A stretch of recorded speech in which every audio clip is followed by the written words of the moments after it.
Alright guys, this is Project Wraith, current rear suspension and brake system. Obviously you can see it's all stock. We have these tiny little brakes on the rear. They're, from the factory, they're only 280 millimeters. We are going to upgrade those because they're ugly, and same thing with suspension. We're going to be putting the Ceika coilovers. Ceika is actually a company that we found when we were doing another project. Great customer service. I haven't had any issues getting the right parts from them, getting stuff quickly. They know exactly what you want. You can change your spring rates for your coilovers. They are fully adjustable. On any all-wheel drive project, you do need adjustable shock towers or shock bodies. So they're a very inexpensive upgrade for coilovers. I believe our kit was about $1,100 US. Obviously, depends on what you want on the kit.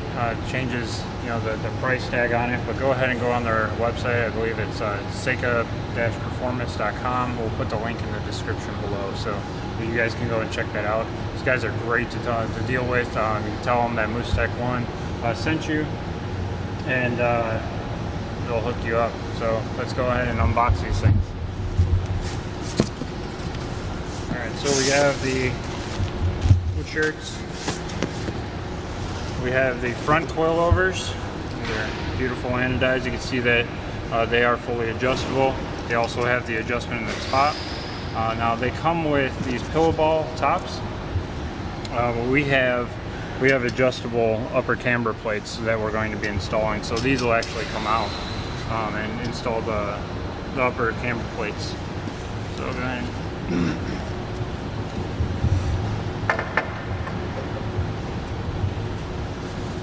What else we got? We have the other side, front. We'll unbox that in a minute. This is going to be the rear. You have these locking collars here, and then your adjustable shock body. C30 style mount at the top. Makes it real easy. These ones do adjust at the top portion here. So you put their little adjuster in there and it changes your dampening, your rebound. So that'll make our job easy when it comes to suspension adjustments. Now, since the C30 does not use a coilover per se in the rear, you have separate coils, and these ones are going to be actually for an S40. We did make them a little bit taller so that we had a little bit more of an adjustment.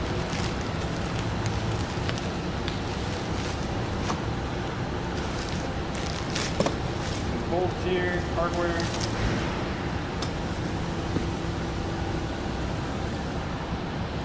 Alright, you see we have quite a bit of an adjustment here. These are the lock collars here, and then the smaller one is your adjuster. Once you put them in the car, you can adjust your height up and down right here, relatively easy inside the car. We will grease these up a little bit just to make sure that they do last for a long time and are easily adjusted. So we'll get this stuff unboxed all the way, and we'll get it in the car. All right, now that we have our all-wheel drive subframe in, we're going to be showing you how to install these Ceika rear springs. Obviously we have the brakes off. We're going to be tackling those in a little while, but first we're going to put our springs in. Now the all-wheel drive is a little bit different. Subframe is a little bit different than the C30 subframe. This angle here is a little bit more drastic. The C30 is going to be a little bit tighter than this one is. This one requires a longer spring, which also requires more of an adjustment here for us. So we're going to be putting these springs in and then adjusting them. What you want to do is, before you put them in, make sure this lock collar is loose. You want to make sure that your rubber insert is in, because this thing will make a lot of noise if the rubber insert is not in place. So you want this loose so that you can make your adjustment. I do have about a ½ inch worth of thread on top here, so that I can lower the car a little bit, and I can also raise it depending on where we want the stance to be. I'm going to use that as a base setting. Once we're all done, we'll put it on the ground and we can adjust those easily anytime. It does come with a couple spanner wrenches, so that makes it easy to adjust in the car also. So before I was telling you to put a little bit of pressure on the bottom, being that it's hanging right now, you can sometimes pull it down and put the spring in when you're using lowering springs. Factory springs, you cannot do that. They're under a lot of pressure. So they're a little bit softer spring rate versus these, which makes them a little bit taller also. So yeah, on the bottom of the control arm, there's kind of an aligning area right here. You want to align that with the bottom here. The all-wheel drive has this stop here, so you want to make sure that you don't make contact with that when you're trying to put it in. And bend it down.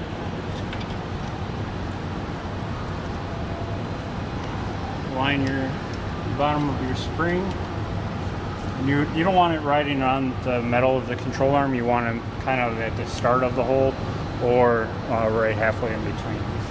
And you align the top here, and we're going to let these sit until we put the shock bodies on. When we put the shock bodies on, we're going to put a little bit of pressure here so that the spring is bottomed out, and then we're going to adjust the shock down to meet that. And that's how you get that centering on your shock. So let's go ahead and put the other spring in, and then we'll go ahead and do our shocks.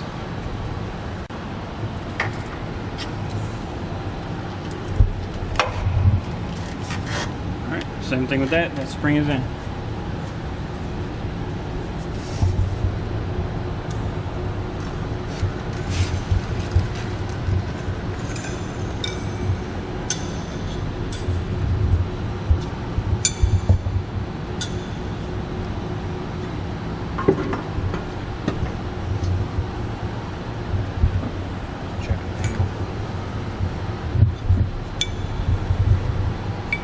Alright, one thing that you want to do is make sure, just like the springs, that you loosen these guys up so that you have enough of an adjustment to go up and down easily without having to fight it inside the car. And that just locks onto the shock body. You should be able to turn this up and down.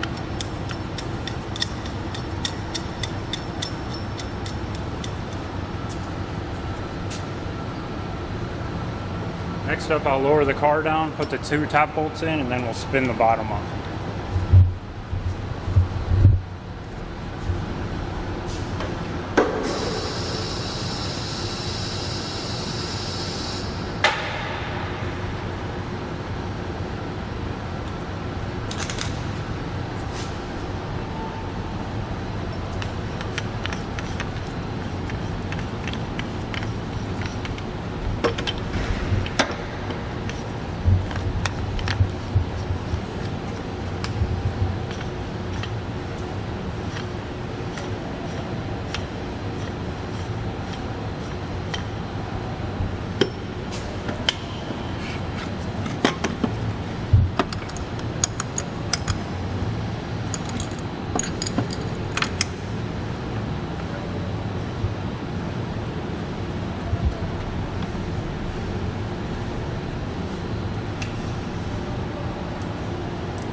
Once those top ones are tightened, you want to put a little bit of pressure on the bottom of your shock.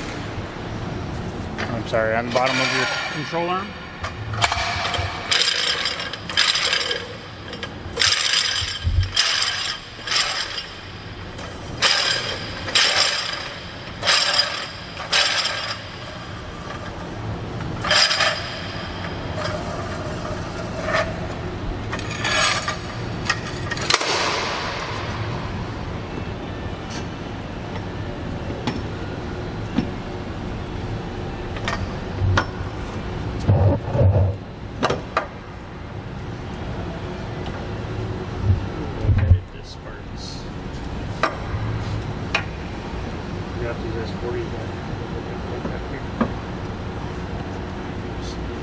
Just came out.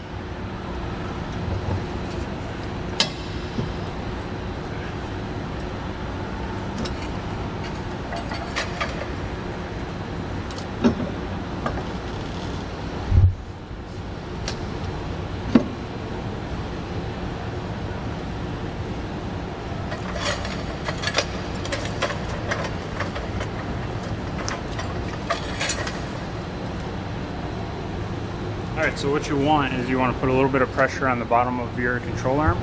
You don't want your spring to be able to move that much. So what we're going to do is kind of press it up a little bit. Just give a little bit of tension on that spring, not much at all. And then you can see that the bolt hole should go perfectly in. This one is a little bit low, so we're going to have to adjust these up a little bit. You can actually adjust these by taking your hand and rotating the shock body. What I'm doing is compressing the shock body so that the bolt hole comes up to where I want it.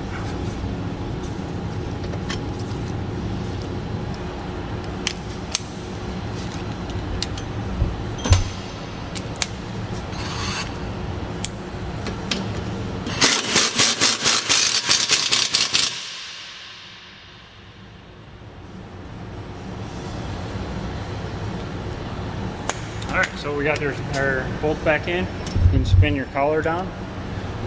So one reason why you do it this way is so that when your shock is fully extended, when it's unloaded, your spring doesn't fall out. So otherwise, if this shock was extended farther, then unloaded when you go into a large driveway, or even when you lift the car to work on it, your spring would be loose. So you don't want to compress your spring, but you also don't want it to be loose. So a little bit of tension on the spring. You bring your shock down to where it's full extended,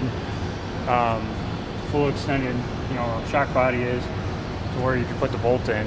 Then that is your bottom, your fully extended version of your shock. So now you have, once you compress the spring, the shock will be right about midway. So you'll have a little bit of compression, a little bit of rebound adjustment or compensation. So then you don't get that harsh feeling over bumps, things like that.